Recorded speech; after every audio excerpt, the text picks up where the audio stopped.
નમસ્કાર, પ્રણામ, સ્વાગત છે તમારું અમારી યુટ્યુબ ચેનલમાં। મિત્રો, યુવાનીના નશામાં સંતાનો ભાન ભૂલીને અમુક એવા કાર્યો કરી બેસે છે જેના લીધે અમુક સમય બાદ તેને ખૂબ જ પસ્તાવું પડે છે। સંતાનો એ ભૂલી જાય છે કે અત્યારે જે યુવાની એને મળી છે એ યુવાવસ્થા સુધી પહોંચવામાં અને લાયક બનવામાં માતા પિતાએ કેટલા બધા કષ્ટો અને દુઃખ દર્દ સહન કર્યા હોય છે। દીકરાના જન્મથી લઈને યુવાવસ્થા સુધી એક માતા પોતાના દીકરા માટે હંમેશા ચિંતા કરતી હોય છે। દીકરાનું પાલન પોષણ કરવામાં કોઈ કમી ન રહી જાય એ વાતની સૌથી વધારે એક માતાને ચિંતા હોય છે। બાળપણમાં દીકરો જ્યારે આખી રાત રડતો હોય ત્યારે એની સાથે બેસીને દીકરાને રડતો બંધ કરાવીને અને એને રમાડવાની કોશિશ કરવામાં ક્યારે સવાર પડી જાય એ ખુદ માતાને પણ ખબર નથી હોતી। આવી રીતે રાતોની ઊંઘનો ત્યાગ કરીને દીકરાને ખૂબ જ લાડ પ્રેમથી મોટો કર્યો હોય અને એ દીકરો યુવાન થાય ત્યારે માતા પિતાને પોતાના દીકરા વિશે કેટલા બધા સપના જોયા હોય એ અમે અમારા દીકરાના વિવાહ કરાવીશું અને ત્યારબાદ અમે અમારા દીકરા માટે આરામથી અમારું જીવન પસાર કરીશું। જ્યારે દીકરાના વિવાહ થઈ જાય અને ઘરમાં નવી વહુ આવે એટલે દીકરાઓ માતા પિતાના આવડા મોટા ત્યાગ અને બલિદાનને ભૂલી જાય અને વૃદ્ધાવસ્થાએ પહોંચેલા માતા પિતાને પોતાના જ ઘરમાંથી બહાર નીકળવા જવા માટે મજબૂર કરે ત્યારે એક માના દિલમાં કેટલું દુઃખ અને દર્દ થતું હશે એ વાતની કલ્પના કરવી પણ મુશ્કેલ હોય છે। તો મિત્રો, આપણી આજની કહાની પણ આવી જ એક માતાની ત્યાગના ફળ સ્વરૂપે એના પોતાના જ દીકરાએ અને વહુએ ઘર છોડીને જવા માટે મજબૂર કરેલી માતાની કહાની છે। પરંતુ આ માતાએ ઢળતી ઉંમરે પણ હિંમત હારવાને બદલે ઘરમાંથી નીકળીને એવો સામનો કરીને બતાવ્યો કે દીકરા અને વહુની આંખો ફાટી રહી ગઈ। તો મિત્રો, તમને વિનંતી છે કે આ કહાનીને અંત સુધી ધ્યાનથી સાંભળજો અને જો પસંદ આવે તો વિડીયોને લાઈક જરૂર કરજો અને ચેનલને સબસ્ક્રાઇબ કરવાનું ભૂલશો નહીં। તો ચાલો શરૂ કરીએ આજની કહાની। દિલીપ આજે સવારે વહેલો ઉઠીને નાહી ધોઈને તૈયાર થયો હતો અને ઓફિસે જવાની તૈયારી કરી રહ્યો હતો ત્યારે જ એની માતા ચંપાબેનને કહેવા લાગ્યો કે માં, આજે સાંજે મારી ઓફિસેથી મારા મિત્રો આપણા ઘરે જમવા આવવાના છે એટલે એના માટે જમવાનું તૈયાર રાખજો। ત્યારે જ ચંપાબેને ખાંસી ચડી હતી એટલે ખાસતા દીકરાને પૂછ્યું કે કેટલા લોકોનું જમવાનું બનાવવાનું છે। દીકરા ચંપાબેનને નાસ્તો ખાસતા જોઈને દિલીપ ગુસ્સે કરીને કહેવા લાગ્યો કે પહેલા તો તમે આ ખાસવાનું બંધ કરો। આખા ઘરમાં ખાસતા રહો છો, તમને એટલી પણ ખબર નથી પડતી કે ખાસતા સમયે મોઢા પર હાથ રાખીને ખાંસી લેવું જોઈએ। ત્યારે જ દિલીપની પત્ની કિંજલને બોલવાનો મોકો મળી ગયો અને કહેવા લાગી કે આ વાત તો હું એને સમજાવીને થાકી ગઈ છું। ઘરમાં નાના બાળકો છે અને તમારી માં આવી રીતે આખો દિવસ ખાંસતી રહે છે, આના લીધે મારા બાળકો પર બીમાર પડી જશે। ત્યારે જ તે વૃદ્ધ થયેલી માતા ચંપાબેને તેના દીકરા દિલીપને કહ્યું કે દીકરા, મેં તને કેટલી વાર કહ્યું છે કે મને કોઈ ડોક્ટર પાસે લઈ જા અને તારે ટાઈમ નથી હોતો તો મને થોડા પૈસા આપી દે તો દવા લેવા માટે। એટલે દીકરાએ કહ્યું કે આજે કિંજલ તમને ડોક્ટર પાસે લઈ જશે અને દવા અપાવી દેશે। ત્યારે કિંજલ બોલી, અરે કાંઈ નથી થયું માજીને, આ ઉંમરે પણ ન ખાવા જેવી વસ્તુઓ ખાતા રહે છે એટલે ખાંસી આવે છે। ખાવામાં થોડું ધ્યાન રાખે તો ખાંસી એની આપમેળે જ સારી થઈ જશે।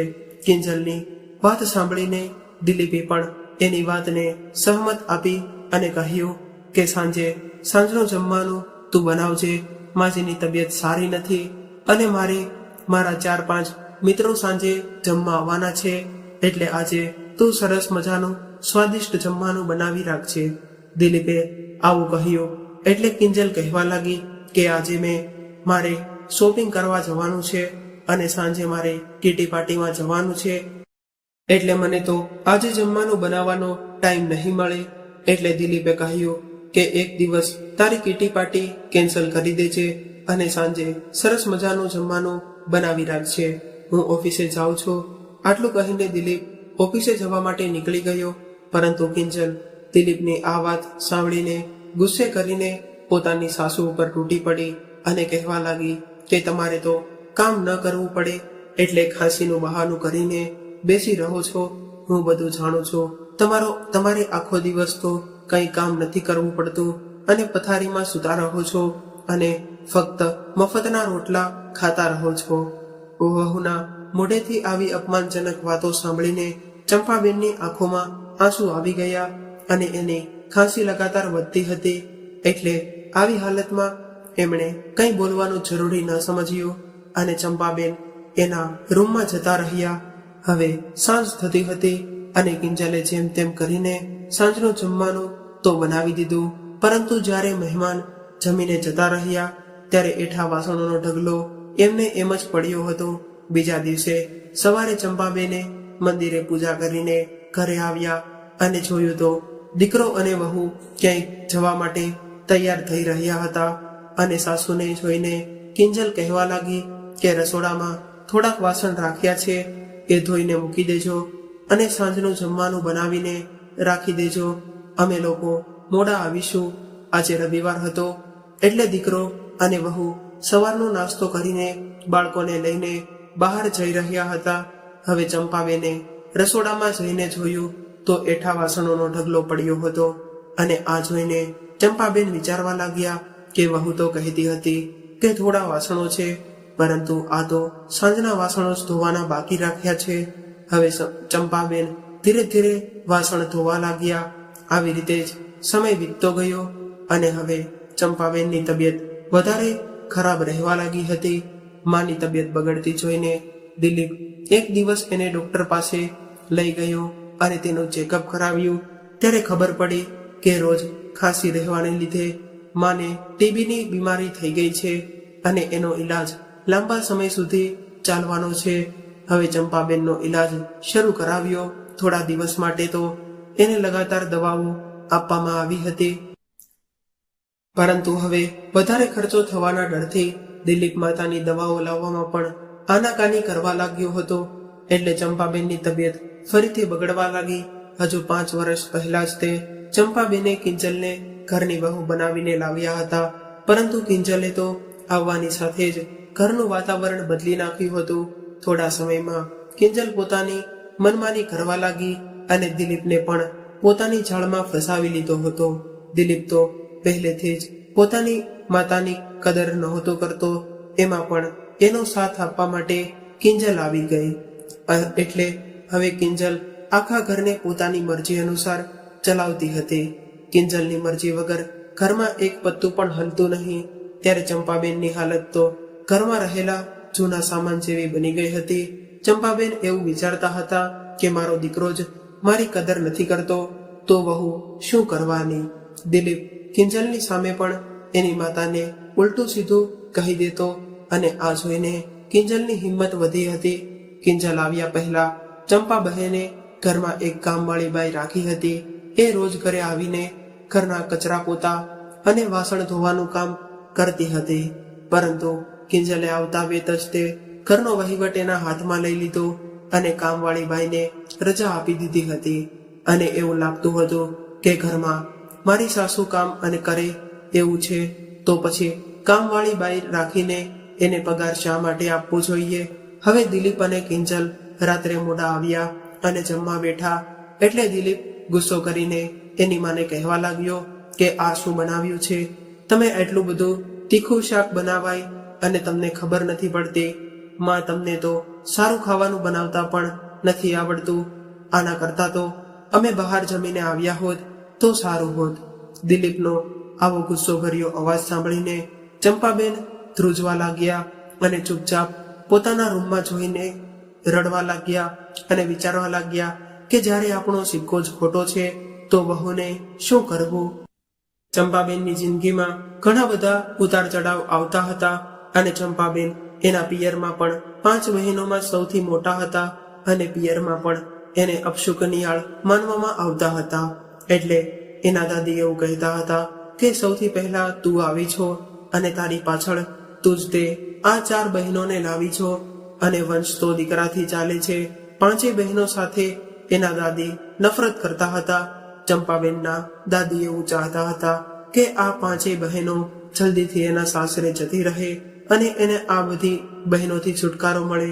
ચંપાબેન નું ભણી ગણીને પોતે પણ ભર થવાનું સપનું હતું, પરંતુ પૈસાની કમીને કારણે તેને જાજુ ભણાવ્યા નહીં અને એના માતા પિતાએ એના માટે છોકરો શોધવાનું શરૂ કરી દીધું. ચંપાબેનના પિતાનું ઘર તો પહેલાથી જ ગરીબ હતું, એટલે દહેજ આપવા માટે એના પિતા પાસે પૈસા ન હતા.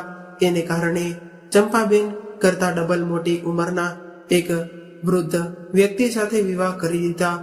ચંપાબેન જ્યારે વિવાહ બાદ પહેલી વાર ઘરે આવ્યા અને જોયું કે ઘર અને દુકાન પર તો એના જેઠ અને જેઠાણીનો હુકમ ચાલતો હતો, એટલે ચંપાબેનનો આખો દિવસ ઘરના કામ કરવામાં નીકળી જતો. એની જેઠાણી પણ ચંપાબેન પર હુકમ ચલાવતી હતી. આ બધું સહન કરીને ચંપાબેન આખો દિવસ કામ કર્યા કરતા અને ચંપાબેનના પતિને જુગાર રમવાની આદત હતી, એટલે જેટલું પણ કમાતા એટલું જુગારમાં ઉડાડી દેતા. પરંતુ ચંપા બહેને એના સાસરિયામાં તો ખૂબ જ સહારો હતો. થોડા સમય બાદ ચંપા બહેને દિલીપને જન્મ આપ્યો, પરંતુ દિલીપના જન્મ બાદ એના સસરાજી મરણ પામ્યા. હવે દિલીપના પિતા રોજ રાત્રે દારૂ પીને આવતા હતા. વધારે પડતા દારૂ પીવાને કારણે એ બીમાર રહેવા લાગ્યા. ડોક્ટરના પાડી હોવા છતાં પણ એમણે દારૂ ન છોડ્યો. તેના લીધે એના લીવર ખરાબ થઈ ગયા અને એનું પણ મરણ થઈ ગયું. હવે ચંપાબેન તો નાની ઉંમરમાં જ તે વિધવા બની ગયા અને પતિના મરણ બાદ ઘરમાં આર્થિક તંગી થવા લાગી. એટલે ચંપાબેને દુકાનની કમાણીમાં હિસ્સો માંગ્યો. એટલે એના જેઠ અને જેઠાણીએ ચંપાબહેનને એના દીકરા દિલીપ સાથે ઘરમાંથી બહાર કાઢી મૂકવામાં આવ્યા. અને ચંપાબેન ભણેલા ગણેલા ન હોવાને કારણે એટલે એને કોઈ પણ નોકરી ન મળી અને તે એક સ્કૂલમાં કચરા પોતા કરવાનું કામ કરવા લાગ્યા. અને એ જ સ્કૂલમાં રહેવા માટે એક રૂમ મળી ગઈ હતી અને દિલીપને પણ એ જ સ્કૂલમાં ભણવા બેસાડી દીધો. અને ચંપાબેન સ્કૂલમાં સાફ સફાઈનું કામ કરતા, એટલે દિલીપની અડધી ફી માફ કરવામાં આવી હતી. હવે ચંપાબેન પોતાના દીકરાનું પાલન પોષણ કરવા લાગ્યા અને દીકરાની સ્કૂલનું પૂરું થઈ ગયું અને કોલેજ શરૂ થઈ ગઈ. ભણવામાં તો એ ઠીકઠાક હતો, પરંતુ દીકરા પર તેના પિતાની છાપ હતી. એના પિતા જેવો જ ગુસ્સો અને લડાઈ ઝઘડા કરતો હતો અને ચંપાબેન ઘણીવાર દીકરાને સમજાવતી હતી, પરંતુ દીકરો કોઈની વાત માનતો જ ન હતો. થોડા વર્ષો બાદ દિલીપ એક કંપનીમાં નોકરી કરવા લાગ્યો અને સારો એવો પગાર મેળવવા લાગ્યો. ત્યારબાદ દિલીપે એની પસંદગીની છોકરી કિંજલ સાથે વિવાહ કરી લીધા અને એક ઘર લીધું. હવે દિલીપ ચંપાબેનને એની સાથે તો રાખતો હતો, પરંતુ ક્યારેય પણ એની સાથે પ્રેમ નહોતો કરતો. અને ચંપાબેન હવે ઘરે રહેવા લાગ્યા હતા અને ઘર સંભાળતા હતા. દીકરો ક્યારેય એની સાથે સરખી રીતે વાત પણ નહોતો કરતો, પરંતુ એને બે સમયનું ભોજન મળી જતું. અને કિંજલ ત્યારબાદ તો એની હાલત વધારે ખરાબ થતી હતી. ચંપાબેન જાય તો ક્યાં જાય, આખરે એને આ ઘરમાં જ રહેવાનું હતું. એના પિયરમાં પણ એનું કોઈ ન હતું. બધી જ નાની બહેનોના વિવાહ થઈ ગયા હતા અને બે બહેનો પણ પોતાના જ ઘર પરિવારમાં સુખી હતી. માતા પિતા પણ આ દુનિયા છોડીને જતા રહ્યા હતા. હવે ચંપાબેનની તબિયત પહેલા કરતા પણ વધારે ખરાબ થવા લાગી.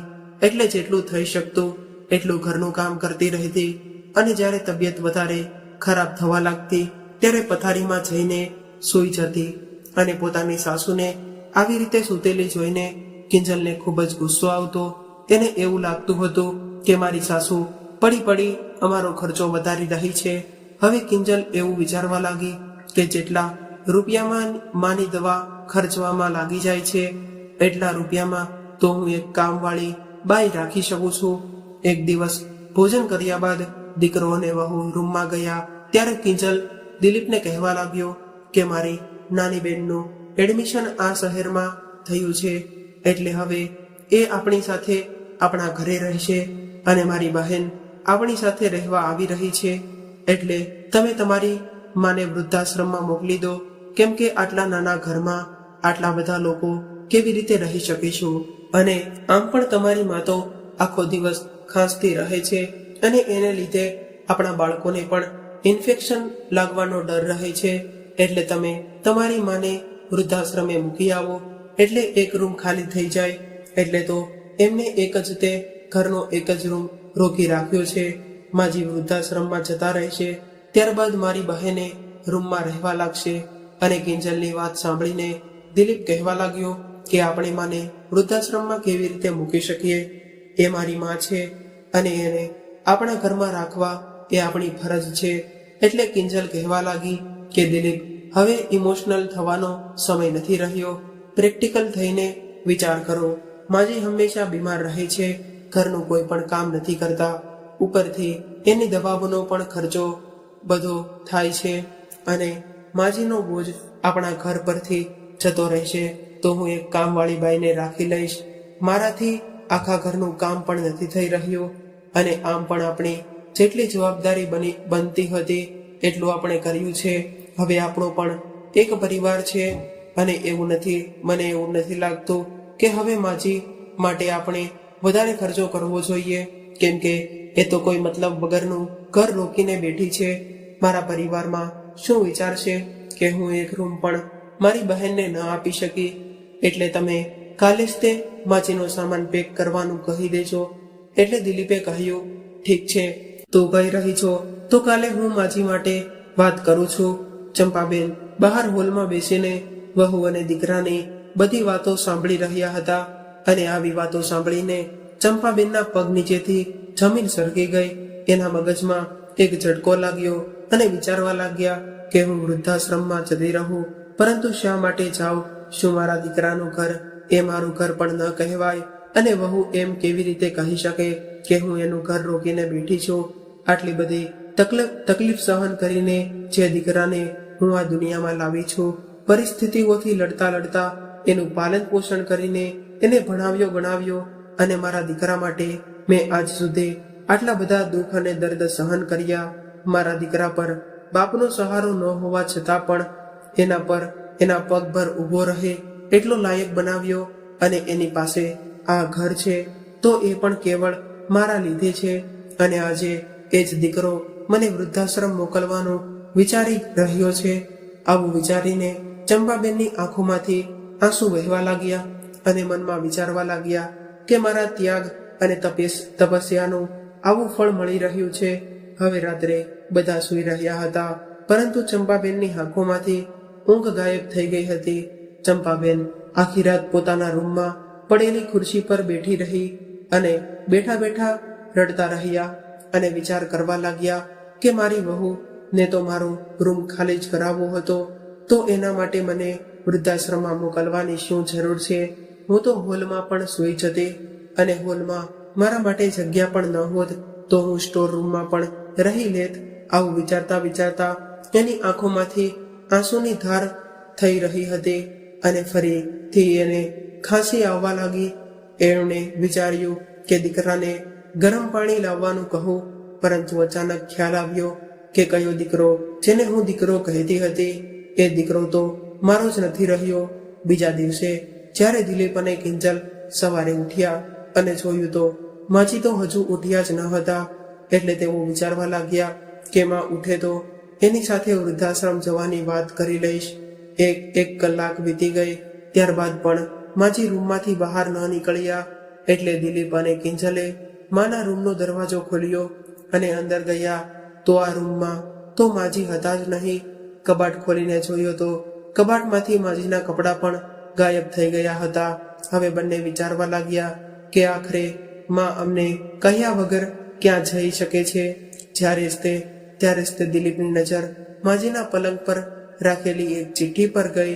એટલે તરત જ આ ચિઠ્ઠી ખોલીને વાંચવા લાગ્યો તો ચિઠ્ઠીમાં લખ્યું હતું કે મારા પ્યારા દીકરા દિલીપ, તું હંમેશા ખુશ રહેજે. મારો દીકરો અને વહુ મારા વિશે કેવું વિચારી રહ્યા છે એ જાણ્યા બાદ પણ કોણ જાણે મારા મનમાંથી તારા માટે આશીર્વાદ નીકળી રહ્યા છે. તું મારો પોતાનો દીકરો હોવા છતાં પણ એટલો પ્યારો કેવી રીતે થઈ ગયો છે એ વાત તો સમજાવી કદાચ આ જન્મમાં મારા માટે ખૂબ જ મુશ્કેલ છે. કોણ જાણે એક માતા વૃદ્ધાવસ્થામાં પહોંચીને પોતાના જ દીકરા અને વહુ પર બોજ બની ગઈ છે. તમે લોકો મારા ભવિષ્ય માટે કેવું વિચારી રહ્યા છો એ બધું તો મેં રાત્રે સાંભળી લીધું હતું, પરંતુ મારી આગળની જિંદગી કેવી રીતે વિતાવી છે એ વાતનો નિર્ણય હું તમને લોકોને ક્યારેય નહીં કરવા દઉં. હું તારી માં છું, કોઈ નિર્જીવ સામાન નથી કે જેને ઉઠાવીને ઘરની બહાર ફેંકી શકો. હું ફક્ત વૃદ્ધ થઈ છું, પરંતુ લાચાર બિલકુલ નથી. એટલે તમારું ઘર છોડીને હંમેશા માટે જઈ રહી છું. મને આશા રાખું છું કે મારા ગયા બાદ તમારા માથા પર રહેલો બોજ પણ હળવો થઈ જશે. પત્ર વાંચીને એક પળ માટે તો દિલીપની આંખોમાં આંસુ આવી ગયા. એને પસ્તાવો પણ થયો, પરંતુ આ બધું થોડા સમય માટે જ થતું હતું. અને થોડી વાર બાદ કિંજલની બહેન પણ ઘરે આવી ગઈ. ત્યારબાદ ઘરનો માહોલ એવો થઈ ગયો કે જાણે કંઈ થયું જ ન હોય. અને રાત સુધીમાં તો દિલીપ અને કિંજલ માજીને ભૂલી ગયા હતા અને જમવાનું બહારથી મંગાવ્યું હતું. આ બધા લોકો જમવાનો આનંદ લેતા હતા અને ચંપાબેન તો પોતાના કપડાં અને થોડો સામાન લઈને ઘરેથી ગયા હતા. એને એક દિવસ પહેલા જ ચંપાબેને તેનું વિધવા પેન્શન મળેલું હતું, એટલે સૌથી પહેલા એ પૈસાથી ચંપાબેને પોતાની દવા લીધી. ચંપાબેને તો મનમાં ને મનમાં આ વિચારી લીધું હતું કે મારે શું કરવું છે. એટલે તરત જ તેમણે તેની નાની બહેનને ફોન લગાવ્યો અને એને પોતાના પિયરના ઘરે મળવા બોલાવી. અને ઘણા વર્ષોથી આ ઘર બંધ પડ્યું હતું, કારણ કે ચંપાબેનના માતા પિતા તો ઘણા વર્ષો પહેલા જ મરણ પામ્યા હતા અને એને ભાઈ તો હતો જ નહીં કે આ ઘરને સાફ સુથરું રાખે. અને ચંપાબેનની વાતોમાં દુઃખ જોઈને તેની બહેને પણ બીજી ઘણી બધી બહેનોને બોલાવી લીધી.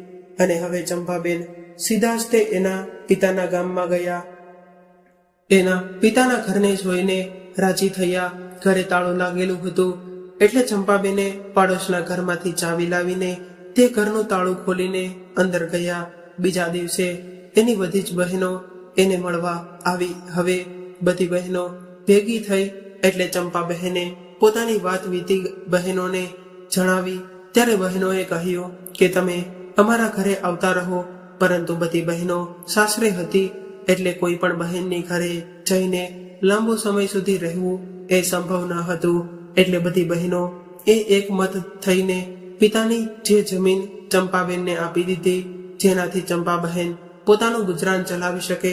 અને પાંચેય બહેનોએ થોડા પૈસા આપ્યા અને હવે ચંપાબેન પિતાજીના ઘરે શાંતિથી રહેવા લાગ્યા. ધીરે ધીરે સમય વીતવા લાગ્યો અને હવે તો બધી બહેનો સમય પર થોડા દિવસ માટે ચંપાબેનને મળવા આવવા લાગી. અને ધીરે ધીરે ચંપાબેન બિલકુલ સ્વસ્થ થઈ ગયા અને હવે ચંપાબેનને ઘર અને ખેતર મળી ગયા હતા. અને ચંપાબેન પિતાજી પાસેથી આજ ખેતરમાં ઘણું બધું કામ કરવાનું શીખેલા હતા. એટલે એની મહેનત રંગ લાવી અને ખેતીમાંથી સારી એવી કમાણી થવા લાગી. ધીરે ધીરે તેમણે તેની બહેનોને આપેલા પૈસા પણ પાછા આપી દીધા. અને પાંચેય બહેનોમાં મોટા હોવાને લીધે ચંપાબેન એક માની જેમ બધી બહેનોને વાર તહેવારમાં ઉપહાર આપવા લાગ્યા અને પોતાના ખાવા પીવા માટે જેટલી જરૂર પડે એટલા પૈસા ઘરમાં રાખતા અને બાકીના સેવા કાર્યમાં વાપરવા લાગ્યા. કારણ કે એક વિધવા હોવાનું દુઃખ ચંપાબેનથી વધારે કોઈ જાણી શકતું ન હતું.